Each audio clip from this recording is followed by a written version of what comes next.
Hi hello అందరికి welcome back to this channel. మొన్న Meesho fabric review చేసినప్పుడు వీడియో కింద comments dress cutting and stitching videos కూడా పెట్టండి అనేసి వచ్చాయి. సో అందుకోసం మీకోసం అయితే dress cutting and stitching video అయితే పెడుతున్నానండి.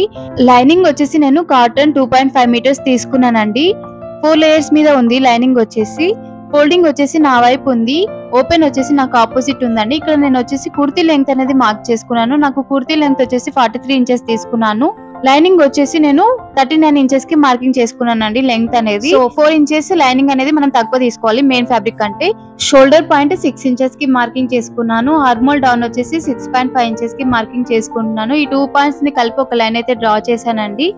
ఇక్కడ చెస్ట్ లూజ్ 8 ఇంచెస్ కి మార్కింగ్ చేసుకుంటున్నానండి. మీ చెస్ట్ రౌండ్ లూజ్ ని మెజర్ చేసుకొని డివైడెడ్ బై 4 చేస్తే ఎంత వస్తుందో అదే చెస్ట్ లూజ్ ని మీరు మార్కింగ్ చేసుకోండి. అండ్ ఎక్స్ట్రా ఖర్చు కోసం మార్కింగ్ చేసుకున్నాను. ఇలా మార్కింగ్ చేసుకొని ఎల్ షేప్ లో అయితే డ్రా చేసుకుంటున్నానండి. సో ఇప్పుడు హార్మోల్ రౌండ్ ని డ్రా చేసుకుందాం. ఇక్కడ 1 ఇంచ్ మార్క్ చేసుకొని టేప్ ని వీడియోలో చూపిస్తున్న విధంగా ప్లేస్ చేసుకొని హాఫ్ కి ఫోల్డ్ చేసి మార్క్ చేసుకొని వీడియోలో చూపిస్తున్న విధంగా డ్రా చేసుకోండి. ఇప్పుడు ఫ్రంట్ లోతు డ్రా చేసుకుందాం. హాఫ్ ఇంచ్ మార్క్ చేసుకొని కొంచెం లోపలికి ఇలా వీడియోలో చూపిస్తున్న విధంగా డ్రా చేసుకోండి. మనకి కుర్తీ షేప్ అనేది కరెక్ట్ రావాలంటే మెయిన్ వచ్చేసి ఇవేనండి.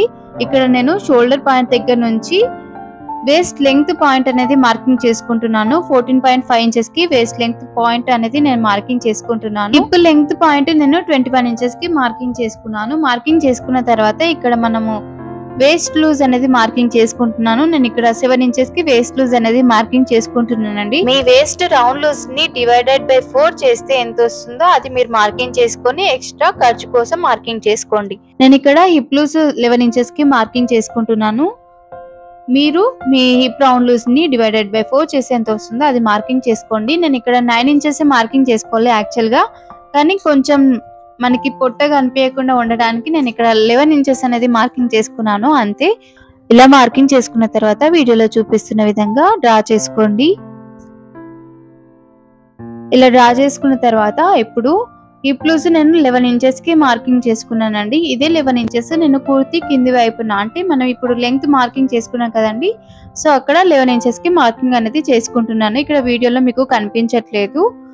ఇక్కడ నేను స్లిట్స్ స్టిచ్ చేయడానికి 1 ఇంచ్ మార్కింగ్ అనేది చేసుకుంటున్నానండి. సో ఈ విధంగా 1 ఇంచ్ కి మార్కింగ్ చేసుకోండి. అంతకంటే ఎక్కువ పెట్టుకుంటే స్లిట్స్ అనేవి నీట్ గా కనిపించవు స్టిచ్ చేశాక. సో ఈ విధంగా 1 ఇంచ్ కి మార్కింగ్ చేసుకోండి. మనం లెంగ్త్ ఎక్కడి వరకు మార్కింగ్ చేసుకున్నామో అక్కడ దాకా ఇలా 1 ఇంచ్ కి మార్కింగ్ చేసుకోండి.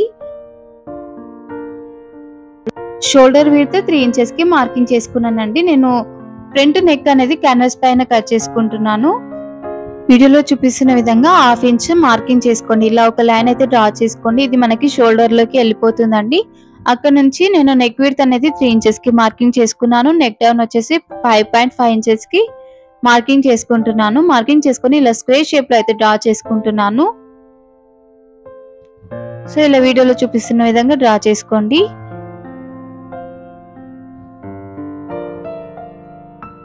ఇలా స్క్వేర్ షేప్ లో డ్రా చేసుకున్న తర్వాత ఇప్పుడు మనము కట్స్ అనేవి డ్రా చేసుకుందామండి. నేనైతే ఒక క్యాప్ తోటి కట్స్ అయితే డ్రా చేసుకుంటున్నాను. వీడియోలో చూపిస్తున్న విధంగా డ్రా చేసుకోండి. ఇక్కడైతే నేను ఒక చిన్న మిస్టేక్ అయితే చేశానండి నెక్ దగ్గర. ఇప్పుడు ఇలా 2 కట్స్ డ్రా చేసుకున్న తర్వాత కర్వ్ షేప్ అనేది మనము బాక్స్ లోపలనే చేసుకోవాలండి. నేను బయటకి చేశాను అంతే. సో మీరు డ్రా చేసుకునేటప్పుడు బాక్స్ లోపలనే ఇలా కర్వ్ షేప్ అనేది డ్రా చేసుకోండి. నేను బయటికి డ్రా చేశాను. చుట్టూ 1 ఇంచ్ ఎక్స్ట్రా ఉండేటట్టు మార్కింగ్ చేసుకున్నాను. మార్కింగ్ చేసుకొని వీడియోలో చూపిస్తున్న విధంగా కట్ చేసుకోండి. సో ఇలా కట్ చేసుకున్న తర్వాత దీన్ని ఎలా స్టిచ్ చేసుకోవాలనేది నేను తర్వాత చూపిస్తానండి.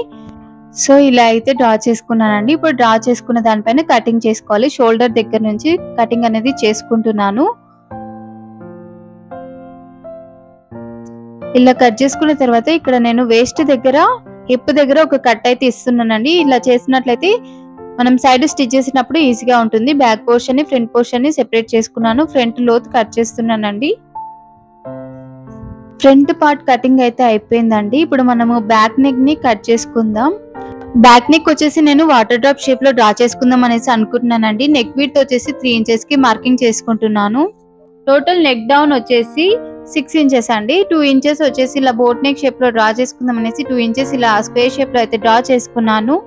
తర్వాత రిమైనింగ్ 4 ఇంచెస్ వచ్చేసి ఇలా మనం రౌండ్ షేప్ లో డ్రా చేసుకోవడానికి ఇక్కడ నేను 4 ఇంచెస్ కి ఇలా డ్రా చేసుకుంటున్నానండి. స్క్వేర్ షేప్ లో అయితే వీడియోలో చూపిస్తున్న విధంగా డ్రా చేసుకోండి. సో ఇలా బాక్స్ అయితే డ్రా చేసుకోండి. 4 ఇంచెస్ లో సగం 2 ఇంచెస్ కదండి, 2 ఇంచెస్ కి మార్కింగ్ చేసుకొని ఇలా వీడియోలో చూపిస్తున్న విధంగా డ్రా చేసుకోండి. సో మీకు ఏ షేప్ కావాలంటే ఆ షేప్ లో డ్రా చేసుకొని నేనైతే ఈ విధంగా డ్రా చేసుకున్నాను. పైన స్క్వేర్ షేప్ లో లైట్ గా బోట్ నెక్ షేప్ లో అయితే డ్రా చేసుకున్నానండి. మీరు కావాలంటే హై నెక్ పెట్టుకోండి బ్యాక్ వచ్చేసి, అలా అయితేనే డ్రెస్ లుక్ బాగుంటుందండి. సో ఈ విధంగా మార్కింగ్ చేసుకున్న తర్వాత కటింగ్ అనేది చేసుకున్నాను. ఓపెన్ చేస్తే ఇలా అయితే ఉందండి. మెయిన్ ఫ్యాబ్రిక్ వచ్చేసి 4 లేయర్స్ మీద ఉందండి. దానిపైన నేను ఇందాక కట్ చేసి పెట్టుకున్న బ్యాక్ పోర్షన్ ని ప్లేస్ చేసుకొని వీడియోలో చూపిస్తున్న విధంగా కట్ చేసుకోండి. ఫ్రంట్ పోర్షన్ ని మాత్రం యూజ్ చేయదండి, ఎందుకంటే మనం ఫ్రంట్ లోతు కట్ చేసాం కాబట్టి. సో ఇక్కడ నేను హ్యాండ్స్ కట్ చేయడానికి క్లాత్ అయితే తీసుకున్నానండి. 4 లేయర్స్ మీద ఉంది. నేను లెంగ్త్ వచ్చేసి 11 ఇంచెస్ కి మార్కింగ్ చేసుకున్నాను. మార్కింగ్ చేసుకుని ఒక లైన్ అయితే డ్రా చేసుకున్నానండి. షోల్డర్ దగ్గర విడ్త్ 6 ఇంచెస్ కి మార్కింగ్ చేసుకున్నానండి. హ్యాండ్ డౌన్ నేను 3.5 ఇంచెస్ కి మార్కింగ్ చేసుకుంటున్నానండి. హ్యాండ్ డౌన్ 3.5 ఇంచెస్ కి మార్కింగ్ చేసుకున్నాం కదండి. తర్వాత షోల్డర్ 1 ఇంచ్ మార్కింగ్ చేసుకుని ఇలా కర్వ్ షేప్ లో అయితే డ్రా చేసుకోండి. వీడియోలో చూపిస్తున్న విధంగా డ్రా చేసుకోండి. హ్యాండ్ రౌండ్ లూజ్ వచ్చేసి నేను ఇక్కడ 5.5 ఇంచెస్ కి మార్కింగ్ చేసుకుంటున్నాను. అండ్ ఎక్స్ట్రా 2 ఇంచ్ మార్కింగ్ చేసుకున్నానండి. ఈ 2 పాయింట్స్ ని కలిపి ఒక లైన్ అయితే డ్రా చేసుకుంటున్నాను.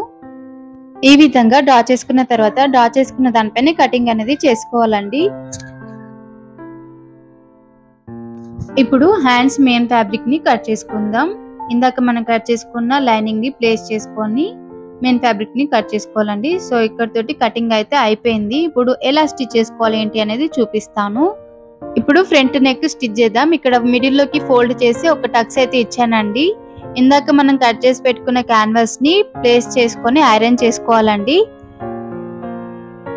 లైనింగ్ పైన క్యాన్వాస్ ని విధంగా ఐరన్ చేసుకున్న తర్వాత ఇప్పుడు మెయిన్ ఫ్యాబ్రిక్ వచ్చేసి రైట్ సైడ్ లో ఉందండి. దానిపైన లైనింగ్ ని పెట్టాను. ఒక స్టిచ్ ఫ్యాబ్రిక్ కదలకుండా ఉండడానికి ఒక స్టిచ్ అయితే వేసానండి. మీరు పిన్స్ అన్న పెట్టుకోవచ్చు. ఇక్కడ నేనైతే ఒక స్టిచ్ వేసాను. తర్వాత ఈ విధంగా వీడియోలో చూపిస్తున్న విధంగా స్టిచ్ చేసుకోండి. నేను ఫాస్ట్ మోడ్ లో పెట్టానండి వీడియోని. మీరు స్టిచ్ చేసేటప్పుడు నిదానంగా స్టిచ్ చేయండి, కట్స్ స్టిచ్ చేసేటప్పుడు. అండ్ స్టిచ్ అనేది క్యాన్వాస్ మీద పడకుండా స్టిచ్ చేయండి. ఇక్కడ నాకు కొంచెం క్యాన్వాస్ మీద స్టిచ్ అనేది పడింది. ఒక్కొక్కసారి మిస్టేక్స్ అనేవి అవుతూ ఉంటాయండి. సో అంతే. తర్వాత కట్స్ అనేవి ఇవ్వండి. ఇలా కట్స్ ఇచ్చిన తర్వాత మనకి క్లాత్ అనేది ఈజీగా టర్న్ అవుతుంది. సో నీట్ గా ఈ విధంగా క్లాత్ ని టర్న్ చేసుకోండి. సో ఈ విధంగా అయితే వచ్చిందండి. తర్వాత ఇక్కడ నేను టాప్ స్టిచ్ అనేది వేస్తున్నాను. మీరు కావాలంటే ఐరన్ చేసుకోండి.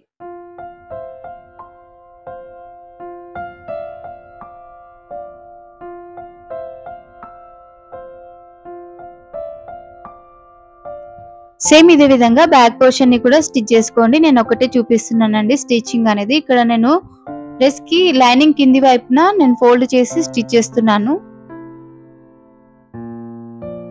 అండ్ మెయిన్ ఫ్యాబ్రిక్ కింది వైపున కూడా ఫోల్డ్ చేసి స్టిచ్ అనేది వేసుకుంటున్నానండి. ఇక్కడ వీడియోలో చూపిస్తున్న విధంగా స్టిచ్ చేసుకోండి. నేను చెప్పింది మీకు ఏమైనా అర్థం కాకపోతే కామెంట్స్ లో అడగండి, నేను చెప్తానండి. సో ఇలా స్టిచ్ చేసుకున్న తర్వాత లైనింగ్ ని మెయిన్ ఫ్యాబ్రిక్ ని కలిపి ఒక స్టిచ్ అనేది వేసుకోవాలండి. సో ఇలా వేసుకోవాలి. స్టిచ్ చేసిన తర్వాత ఇలా ఉంది. స్టిచ్ వేసుకున్న తర్వాత ఎక్స్ట్రా ఫ్యాబ్రిక్ ఉంటే కట్ చేసుకోండి. సో బ్యాక్ పార్ట్ ని కూడా నేను స్టిచ్ చేశానండి. ఇప్పుడు షోల్డర్స్ ని జాయిన్ చేసుకుందాం. షోల్డర్స్ ని వీడియోలో చూపిస్తున్న విధంగా అటాచ్ చేసుకోండి. డబల్ స్టిచ్ అనేది కంపల్సరీ వేసుకోవాలండి.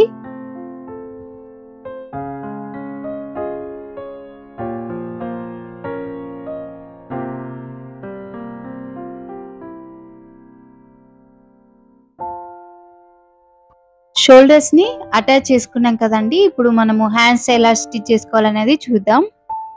ఇక్కడ హ్యాండ్స్ మెయిన్ ఫ్యాబ్రిక్ వచ్చేసి రైట్ సైడ్ లో ఉంది. దానిపైన లైనింగ్ ని ప్లేస్ చేసుకొని కింది వైపున ఒక స్టిచ్ అనేది వేస్తున్నాను.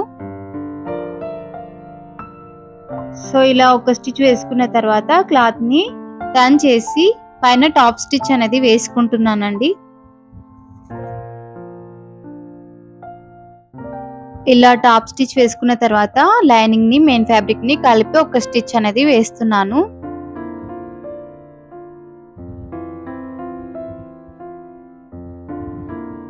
ఇలా స్టిచ్ చేసుకున్న తర్వాత ఎక్స్ట్రా ఉన్న ఫ్యాబ్రిక్ ని కట్ చేసుకుంటున్నాను.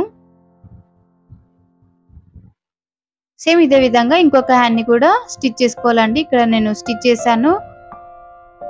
ఇక్కడ వచ్చేసి నేను ఫ్రంట్ లోత్ అనేది కట్ చేస్తున్నానండి. ఇలా కట్ చేసుకున్న తర్వాత ఒక టక్స్ అనేది ఇస్తున్నానండి. అది మనకి ఫ్రంట్ సైడ్ వస్తుంది. ఇప్పుడు హ్యాండ్స్ ని అటాచ్ చేసుకుందాం. వీడియోలో చూపిస్తున్న విధంగా హ్యాండ్స్ ని అటాచ్ చేసుకోండి.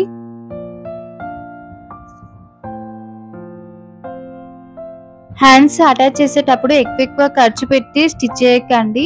ఎందుకంటే అలా స్టిచ్ చేయడం వల్ల మనకి ఇక్కడ ముడతలుగా వస్తుంది.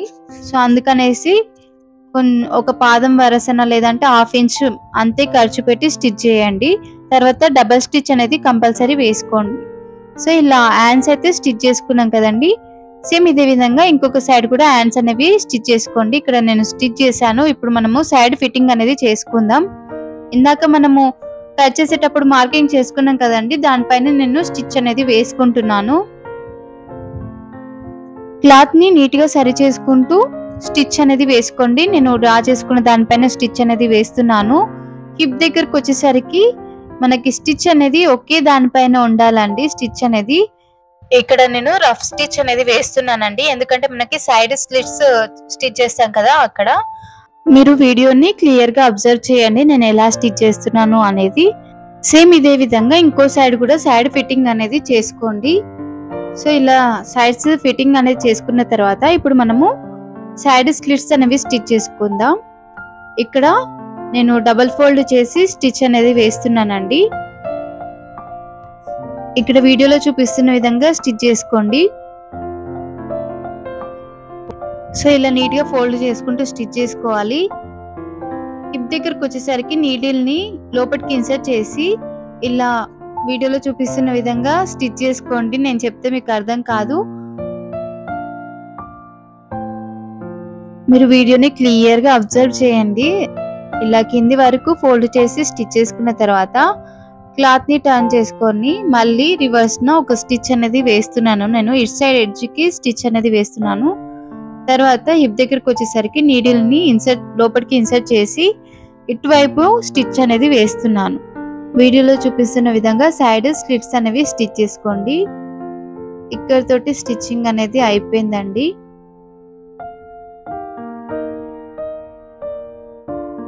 సైడ్ స్లిట్స్ స్టిచ్ చేసిన తర్వాత ఈ విధంగా అయితే రావాలండి. సో ఇక్కడ తోటి స్టిచ్చింగ్ అయితే కంప్లీట్ అయిపోయింది. ఫైనల్ గా డ్రెస్ అయితే ఇలా వచ్చిందండి. నాకైతే డ్రెస్ లుక్ నచ్చింది. నా దగ్గర ఉన్న 2 దుప్పటాస్ తోటి పేరప్ చేశాను. ఏ దుప్పట బాగా సెట్ అయింది అనేది మీరు కామెంట్స్ లో చెప్పండి. అలాగే వీడియో ఎలా అనిపించింది అనేది కూడా కామెంట్ చేయండి. వీడియో నచ్చితే ఒక లైక్ చేసి నన్ను సపోర్ట్ చేయండి. వీడియోని మీ ఫ్రెండ్స్ తోటి షేర్ చేసుకోండి. మరిన్ని మంచి వీడియోస్ కోసం మన ఛానల్ ని సబ్స్క్రైబ్ చేసుకోండి. Click the bell icon for notification. మళ్ళీ నెక్స్ట్ వీడియోలో కలుస్తాను. బాయ్. Thanks for watching.